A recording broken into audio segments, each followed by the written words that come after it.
Praise Lord. खुदावंद यीशु मसीह के मुबारक नाम में हम आपका खैर मकदम करते हैं। इस असेंबली ऑफ बिलीवर्स चर्च के प्रोग्राम ग्रेस ऑफ गॉड में आप सबका स्वागत है आज के इस दिन में, ताकि आप जुड़े और खुदावंद की आशीष को ग्रहण कर सके। तो आइए देखें इस प्रोग्राम को जो है grace of God. Praise the Lord, hallelujah. खुदावंद यीशु मसीह के कय्यूम नाम में खूबसूरत सलाम आपके पास तक पहुँचे। Assembly of believers church Shakarpur की जानिब से आपके हजूरी में आए ताकि खुदा के कलाम से आपके साथ वाबस्ता होकर खुदा के नाम को और भी मुबारक कह पाएँ। मेरी दिली तमन्ना है खुदावन आपको बहुत बरकत दे, जलाल का वसीला बनाए, कलाम के सुनने से आपकी ज़िंदगियाँ बदलें, जो कलाम के सुनने से आपके घर की मुश्किलातें हल हो जाएं, कलाम के सुनने से बीमारियाँ चली जाएं, क्योंकि ये ज़िंदा कलाम है। और बाइबल में लिखा है कि खुदावन कलाम के इंसान रोटी से नहीं ज़िंदा बल्कि उन बातों से ज़िंदा है जो खुदावन के मुंह से निकलती। जो बातें हम आपको बताते हैं ये खुदा ने फरमाई हैं और खुदा के लोगों ने इसे कलम बंद करा है और आपके पास तक पहुंचाया है।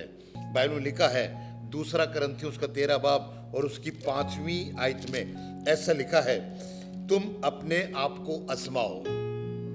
ये बहुत खूबसूरत बात है जिसके लिए बाइबल में बताता है शैतान आजमाता है इंसान को, और शैतान ने बहुतों को आजमाया, यहाँ तक कि वो यीशु मसीह को भी आजमाने के लिए पहुंच गया। इससे बेहतर कि शैतान अपने आप को आजमाए, मैं आपसे एक दरख्वास्त करना चाहता हूं कि आज की तारीख में आप अपने आप को आजमाएं। कैसे? आप अपने आप को आजमाओ कि ईमान पर हो या नहीं। आज आपको चेक करना है कि मैं ईमान पर हूं कि नहीं। पुराने इदनामे में कलाम में लिखा कि 4 कोड़ी, जब अरामी देश की लड़ाई हो रही थी और 4 कोड़ी उनके खेमे में जाते थे और वहां से कुछ ना कुछ उठा, उन्होंने देखा कि वो लड़ाई खत्म हो गई है और सब मर गए हैं, तो वो गए खाने पीने का सामान लाए, कुछ सामान उठा लाए और ला के बाहर अपने खेमे में छुपा दिए।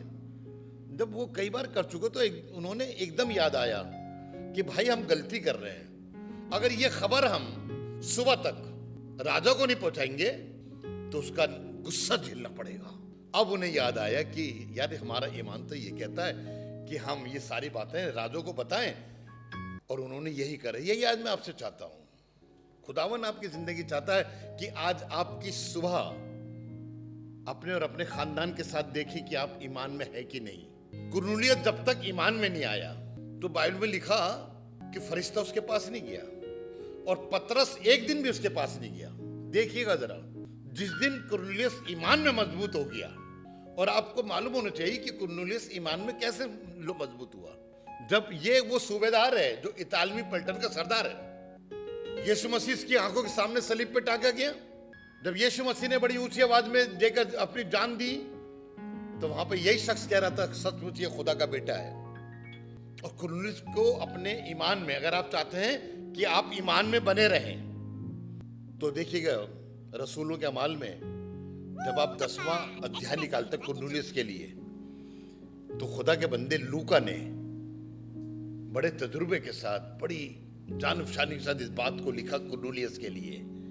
सुनिएगा, देखिए मैं इसका ईमान अब चेक हो रहा है, इसने अपने आप अपने ईमान को चेक करा, और ईमान में रहने के लिए, ईमान की भरपूरी के लिए आपको एक काम करना है। सुनिएगा, वहां पे लिखा है कि 10वां बाब पहली आयत से लिखा है, ये वही के कैसरिया वाला इलाका है जहां पे पौलुस रसूल खुदावन के लोगों को पकड़ के लाता था, खुदावन के लोगों को घसीटता बनाता था, खुदावन के लोगों की बेहुरमती करता था।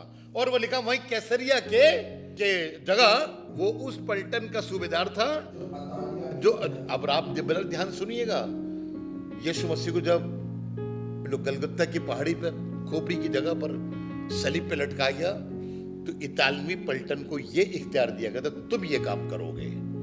और ये इतालवी पलटन का सरदार था नंबर 1, वो दीनदार यानी भक्त था। अगर आप हिंदी में पढ़ेंगे तो वहां पे उसको नाम दिया भक्त था। दीनदार ये कैसे बना? इतालवी पलटन तो सारी यीशु मसीह के खिलाफ थी, लेकिन ये खुदावन यीशु मसीह को देखकर उसने वहां पे उसने उसके 7 कलमे सुने, इसकी जिंदगी बदल गई और ये दीनदार बन गया जी। और अपने सारे घराने समेत हाँ, खुदा से डरता था। नंबर एक, अगर आपको ईमान में मजबूती हासिल करनी है तो आपको खुद अकेले खुदा के अंदर आगे नहीं बढ़ना है, अपने सारे खानदान को लेके आगे बढ़ना है। आप बच जाए और आपका खानदान ना बचे, आप तो फिरदौस में चले जाएं और वो वहां पे जाएं दोज़ख में, क्या आपको अच्छा लगेगा? और वो अपने सारे खानदान समेत। अगर आपको ईमान की मजबूती हासिल करनी है तो आपको सारे खानदान समेत खुदा से डरना है। आगे बढ़े। और यहूदियों को बहुत खैरात देता था। क्या उस जमाने के अंदर आप देखिए, कंगले नहीं थे, गरीब नहीं थे, भीख मांगने वाले नहीं थे, लेकिन इस शख्स के लिए स्पेशली एक लाइन लिखी है कि वो यहूदियों को बहुत खैरात देता था। भीख नहीं देता था, खैरात देता था। और यहूदी कौम उस जमाने में भी नंबर 1 थी, आज की तारीख में भी नंबर 1 है। ये खुदा के लोगों को देता था जो खुदा के लिए खर्च होते थे। अगर आपने भी ईमान की मजबूती हासिल करनी है तो सबसे पहले आपको सारे खानदान समेत खुदा से डरना है। आपका अकेले डरना काफी नहीं है। और दूसरी चीज, आपको यहूदियों को, जो खुदा के खादिम, खुदा के लोग आपके लिए खर्च होते हैं, दिनों रात आपके लिए जागते हैं, दिनों रात आपके लिए दुआ करते हैं, आपकी हल्की सी तकलीफ में आपके घर पे खड़े होते हैं, अस्पताल में आपके साथ खड़े होते हैं, दुखों में आपका साथ देते हैं, आपको उनको खैरात देनी है। आगे बढ़िए। तीसरी जो बड़ी अहम चीज है, और हर वक्त आपको ने ईमान में पुख्ता होना है तो आपको हर वक्त खुदा से, हर वक्त का मतलब ये नहीं कि 24 घंटे वो दुआ करता था, क्योंकि बाइबल में लिखा है हर पहर में उठकर खुदा से दुआ कर। और एक दिन में 8 पहर होते हैं, 3 घंटे का एक पहर होता है, और एक दिन में 24 घंटे होते हैं। और ये हर पहर उठकर खुदा से दुआ करता था, सारे खानदान के समेत। तब ये ईमान में पक्का हुआ। आज आप भी आजमाइए कि आप ईमान में हैं कि नहीं, ईमान की मजबूती आपके अंदर है कि नहीं। और जब आप चेक कर लेंगे अपने आप को तो आपको पता पड़ेगा कि हाँ, ईमान की मजबूती है। जब ये काम करता था, सुनिएगा, जब ये ईमान में पक्का हो गया, देखिएगा फिर क्या हुआ। उसने तीसरे पहर के करीब उसने रोया में साफ साफ देखा कि खुदा का फरिश्ता मेरे पास आके कहने लगा, कुरनेलियुस। उसने गौर से देखा कि उसने इससे पहले फरिश्ता नहीं देखा था, ये खुदावन के नाम को नहीं जानता था। ये पौलुस के साथ का एक इंसान गई, जैसे पौलुस खुदा के नाम से नफरत करता था, लोगों को पकड़ता था, जेल खाने में डालता था, तो उसने साफ साफ तीसरा पहर जानते हैं कब होता है? जब आप उठ के चाय वगैरह पी रहे होते हैं, बिस्कुट वगैरह खा रहे होते हैं, और आराम से अपने कोर्ट यार्ड में, अपने आंगन में या अपने छत पे बैठकर तसल्ली से सारे काम कर रहे होते हैं। तो उसने तीसरे पहर में देखा कि एक फरिश्ता आया। सुनिएगा, एक फरिश्ता इसके पास आया। उसने कहा, अब ये जो फरिश्ता खुदा तो था नहीं, फरिश्ता तो जबराइल फरिश्ता होता है। वो कहने लगा, खुदावन क्या है?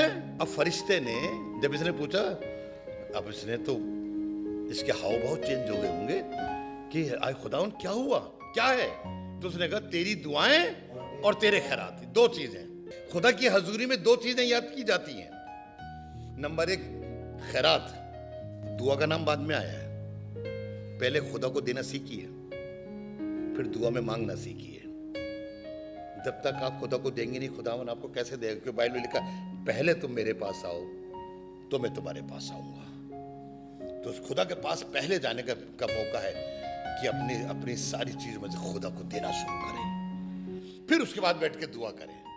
तेरी खैरात और तेरी दुआएं खुदा के हजूर पहुंची, यादगारी के रूप में खुदा के हजूर में पहुंची है। अब सुनिएगा, जब ये फरिश्ता ये बात कह रहा है, अब इसे आगे का कुछ नहीं पता क्या कहेगा, तो फरिश्ते ने जब कहा कि तेरी दुआएं, तेरे खैरात खुदा के हजूर पहुंचे, अब एक काम कर। देखिए, समुद्र किनारे एक आदमी का वो था, उसने शमौन दबाग ने पतरस को बुलाया था, जो कैसरिया के पास है। पतरस को बुलाया था और उससे शायद वो दुआ करवा रहा होगा, खुदा कलाम सुनना होगा। तो उसने कहा, तो उसे बुलवा ले। ये बेचारा सहम भी गया होगा, पतरस को बुलाएं, पतरस क्या कहेगा, वो तो जानता मैं कैसा आदमी हूं। बड़े ध्यान सुनिएगा कि इसने अपने सिपाही को बुलाया, उसमें एक सिपाही जो दीनदार था, जिसके अंदर खुदा का डर था, जो शायद इसकी तरह होगा, जो खुदा डरता था, उसने भेजा। और ये बात उसने एकदम भेज दिया, लेकिन पतरस नहीं आया उस दिन भी, अगले दिन भी नहीं आया। जब ईमान में पक्के हो जाते हैं, खुदा का फरिश्ता आएगा, आपसे बातें करेगा, आपको समझाएगा तुमने ऐसा करना है, ऐसा करना है, ऐसा करना है, तब आपकी जिंदगी खुशनुमा जिंदगी बन जाएगी। तुम परख के देखो कि तुम ईमान में हो या नहीं हो। आज बहुत सी दुनिया के लोग ईमान में नहीं है। आपको मालूम है, एक दिन यीशु मसीह के चेले झील में सफर कर रहे थे किश्ती के अंदर, और किश्ती डूबने वाली होने लगी, लहरें ऊंचे उठने लगी, तो उन्होंने जाके यीशु मसीह को जगाया। यीशु मसीह उठे तो उन्होंने एक ही बात कही, आए कम एतकादो, यानी आए अल विश्वासियों। विश्वास में तो थे, लेकिन कम वाला विश्वास। आज दुनिया में बहुत से लोग यीशु मसीह पे विश्वास करते, लेकिन वाला विश्वास नहीं करते जो बाइबल में बहुत सी औरतों ने, बहुत से आदमियों ने विश्वास करा। और जब हम ईमान लाएंगे तो खुदा बाप हमें बरकत देगा। और आगे लिखा फिर उसी में, दूसरे करंथियों 13 बाब की 5वां लिखा, ईमान पर हो या नहीं, अपने आप को जांचो, क्या तुम अपनी बाबत ये नहीं जानते कि यीशु मसीह तुम में है या नहीं। अब मैंने और आपको देखना है, मेरे पास यीशु मसीह है। जब आप ईमान में मजबूत हो जाएंगे तो ये ऑटोमेटिकली यीशु मसीह आपके पास होगा। यीशु मसीह आपके अंदर रहकर वो काम करेगा जो यीशु मसीह खुद करता, वो आपसे करवा देगा। तभी तो यीशु मसीह ने कहा, आई विल विश्वास यू, मैं कब तक तुम्हारे साथ रहूंगा। अब जब हम ये चेक करना चाहते हैं कि यीशु मसीह मुझ में है कि नहीं, आपके जीवन में यीशु मसीह का होना बहुत जरूरी है। जब यीशु मसीह आपके पास आ जाएगा तो सुनिएगा, कुछ कुछ बातें आपके जीवन में होने वाली होंगी। दूसरा करंथियों 5वां बाब और उसकी 17वीं आयत में ऐसा लिखा है, इसीलिए अगर कोई, बड़े ध्यान सुनिएगा, कि तुम अपने आप को जांचो, अपने आप को परखो, अपने आप को आजमाओ कि तुम यीशु मसीह में हो कि नहीं।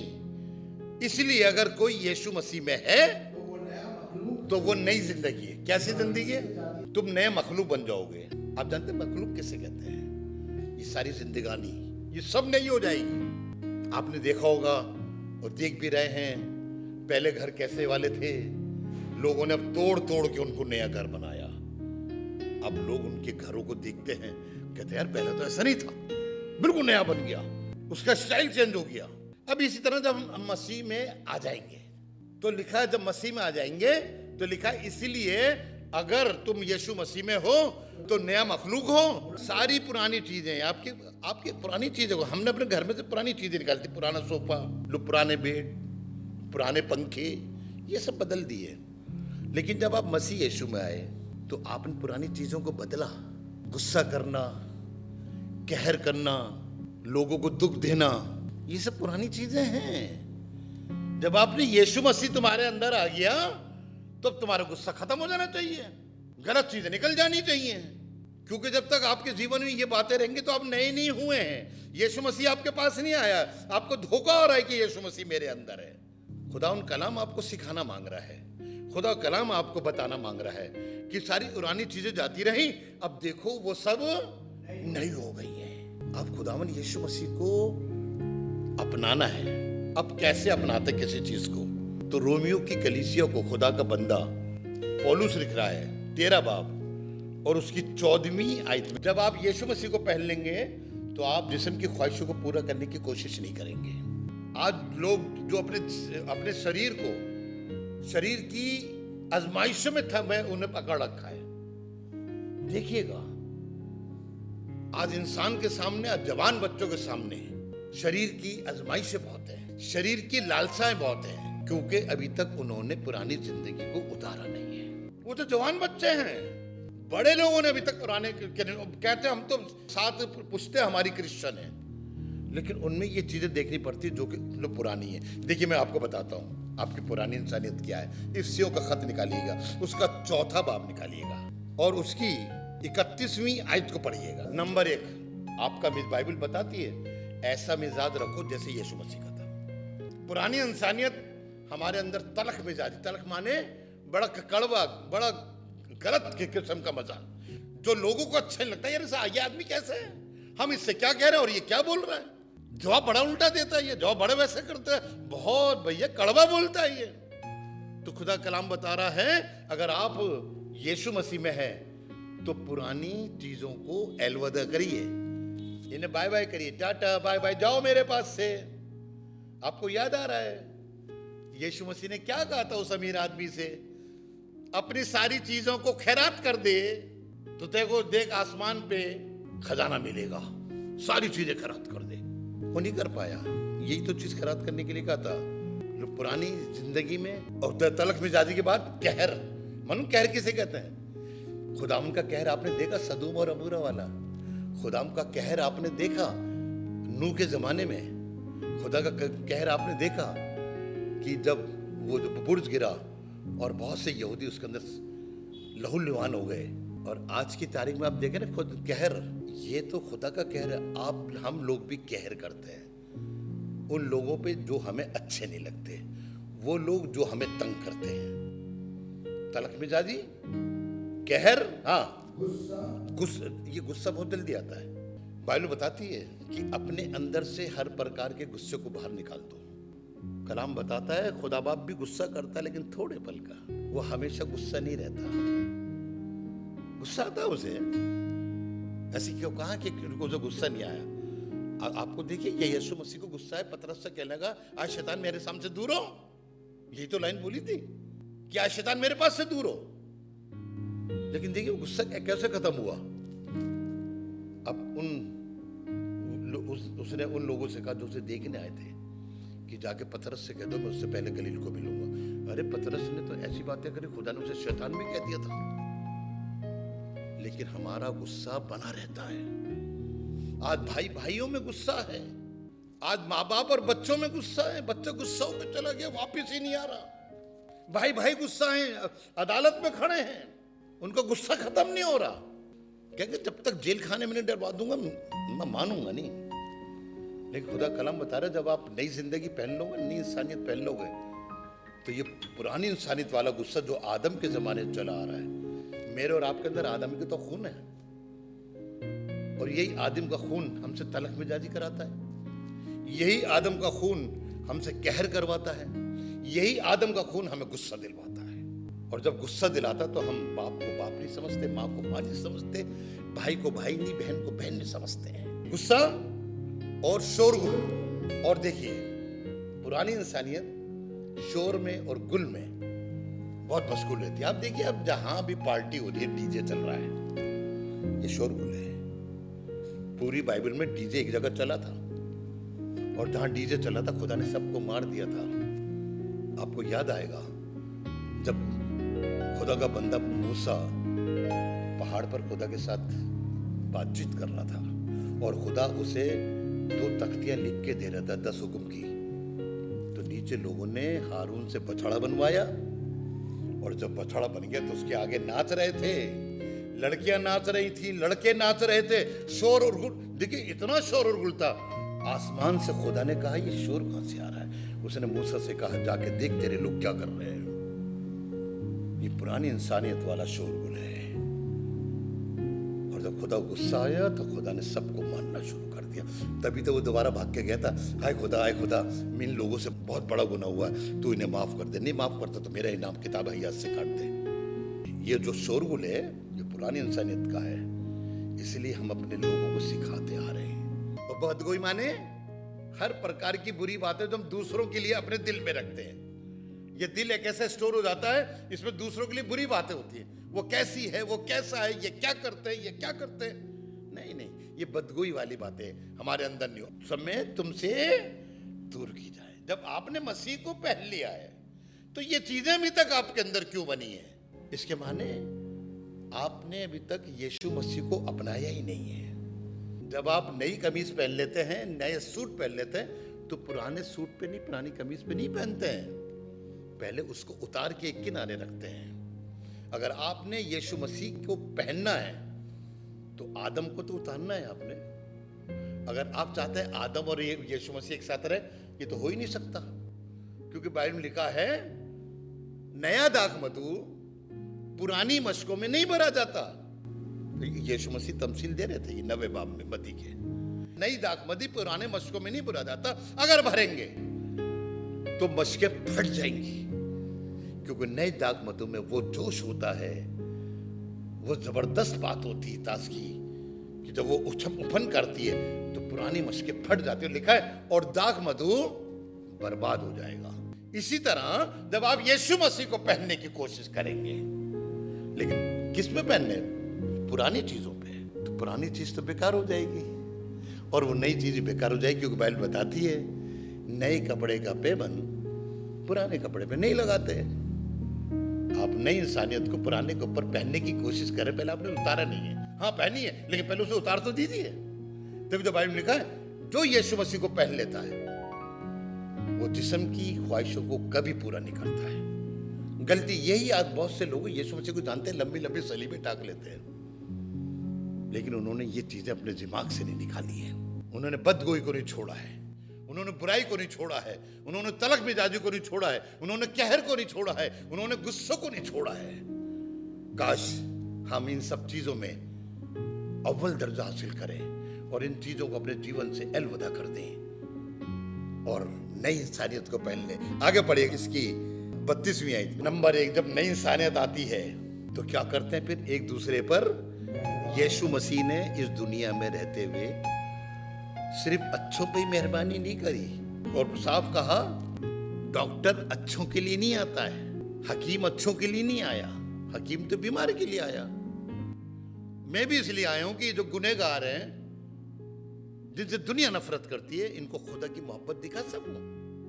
इसलिए बाइबल बताती है जब हम नई इंसानियत को पहन लेंगे तो हम एक दूसरे पे क्या होंगे? अब मेहरबानी किस पे? जो अच्छा है, बहुत अच्छी मेहरबानी, इसने मेरे लिए बड़े अच्छे काम करे, इसने वक्त पे मेरे को रुपया दिया, इसने वक्त पे मेरी शादी करवाई। नहीं, ये वाली मेहरबानी की बात नहीं कर रहा हूं मैं, और बाइबल भी इस वाली में मेहरबानी की बात नहीं कर रही। यीशु मसीह तो दाऊद के पैदा होने के तकरीबन 2,500-3 हजार साल बाद आया। अब देखिएगा, दाऊद ने जब राजा बन गया, दूसरे शमूएल के 9वें बाब में लिखा है, जब वो राजा बन गया तो उसने लोगों को कहा, अपनी रियाया से कहा, जो लोग उसके महल में बैठे थे उनसे कहने लगा, मालूम क्या करे? सुनिएगा, किस आदमी का नाम ले रहा है जिसने इसको मारा है, जिसने इसको तंग करा है। इसके कारण ये बेचारा जंगलों में गया, खाने को भी नहीं मिलता था बेचारे को। एक दिन तो हैकल की रोटी खाने के लिए गया, जो बाइबल में लिखा है काहिन के अलावा और किसी को खाना रवा नहीं था। उस आदमी की खातिर एक दिन तो उस आदमी ने सिपाहियों को भेज दिया, सो रहा होगा, 2 टुकड़े कर लाओ। और बाइबल में लिखा बेचारा ऊंचे से नीचे टोकरे में उतारा गया, डर के भागता रहा, गुफाओं में रहा बेचारा, पागल बन गया एक राजा के सामने। अगर पागल बन की एक्टिंग नहीं करता तो वो राजा उसको जान से मरवा देता। किसके खातिर? साउल की खातिर। दाऊद का जिक्र कर रहा हूं मैं आपको, लेकिन इसकी मेहरबानी देखिए, सुनिएगा। 9वां बाब पहली आयत से। तब दाऊद ने कहा, क्या साउल के घराने में से कोई बाकी है? भाई बताओ तो सही। जी मालूम साउल कौन है? साउल कौन है? इसका बहुत बड़ा दुश्मन। इसने जब राजा नहीं बना था, ये अभी गडरिया ही था, और इसको साउल ने इसके बाप के घर से बुलवा रही है। इसके बाप से कहा, आज से मेरे पास रहेगा। जब हम किसी को रखने की जिम्मेवारी लेते हैं तो उसका ख्याल अपने बच्चों की तरह रखते हैं। इसने तो इसका ख्याल नौकर की तरह भी नहीं रखा, भाला फेंक के मारता था, गुस्से से लाल पीला हो जाता था। इसका बेटा यूनतन इसका ख्याल रखता था। लेकिन जब ये राजा बना तो इसको तो इस राजा के सारी चीजों को मार डालना चाहिए था, इसकी औरतों को, इसके बच्चों को, बच्चों के बच्चों को मार देना चाहिए था। लेकिन आज ये एक लाइन बोला, सुनिएगा। जिसके साथ में यूनतन इसका अजीज था।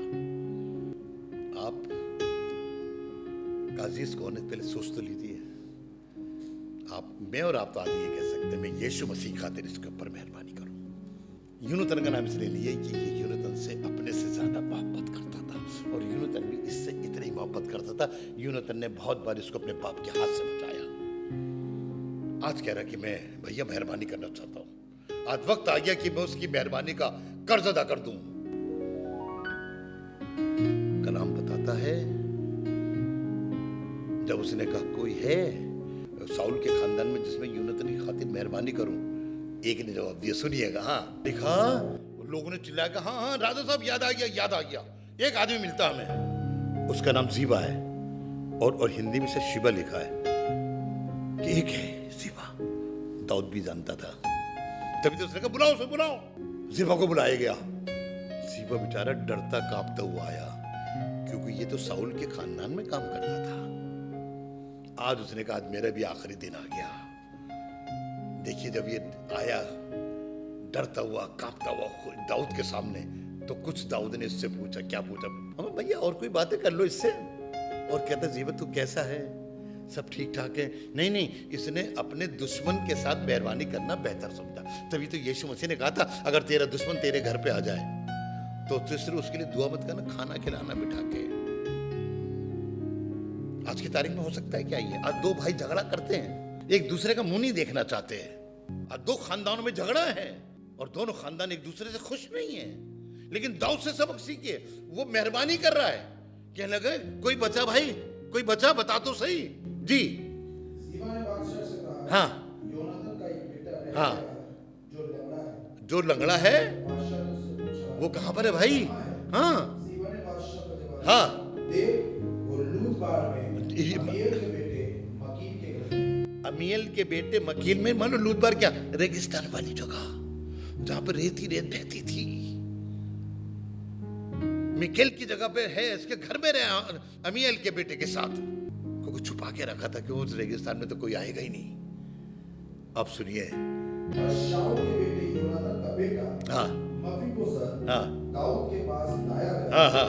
और उसने मुंह के बल गिरकर सिजदा किया। अब देखिए मालूम ये लड़का डरता हुआ आ रहा है, दोनों पांव से लंगड़ा है, क्योंकि जब ये साउल को मार रहे थे दुश्मन उसके, तो ये इसकी दाया इसको लेके भाग रही थी और भागते भागते गिर गई, इसके दोनों पांव खत्म हो गए। तब से लंगड़ा था ये, जन्म से लंगड़ा नहीं था, ये लंगड़ा था। दाया ने इसकी हिमायत करी, मदद करी और ये सर के बल झुक गया।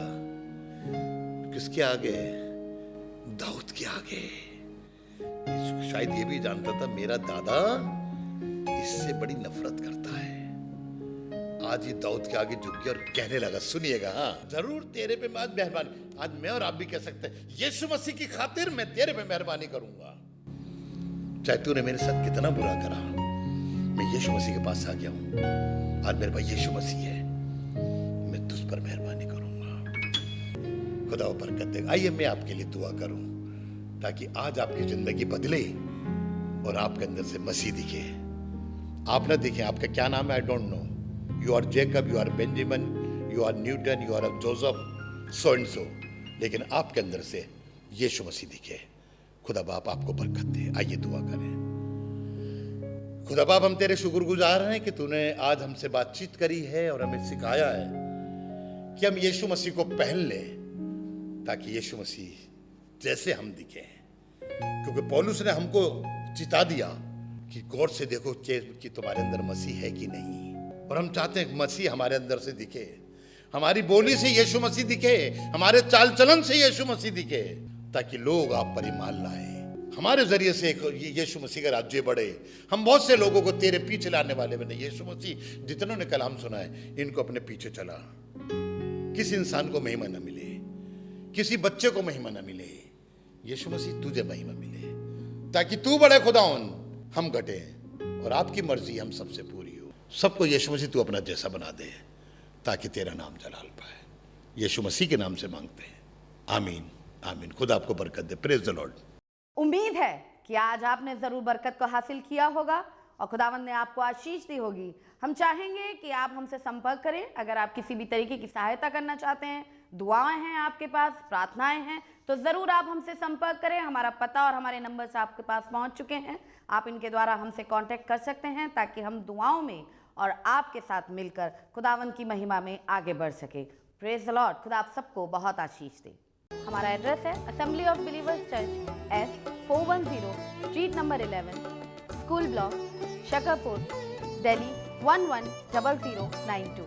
और अगर आप हमसे फ़ोन पे कांटेक्ट करना चाहते हैं तो हमारे नंबर हैं 8527158740 और दूसरा नंबर है 9891358387। इसके अलावा 9891152423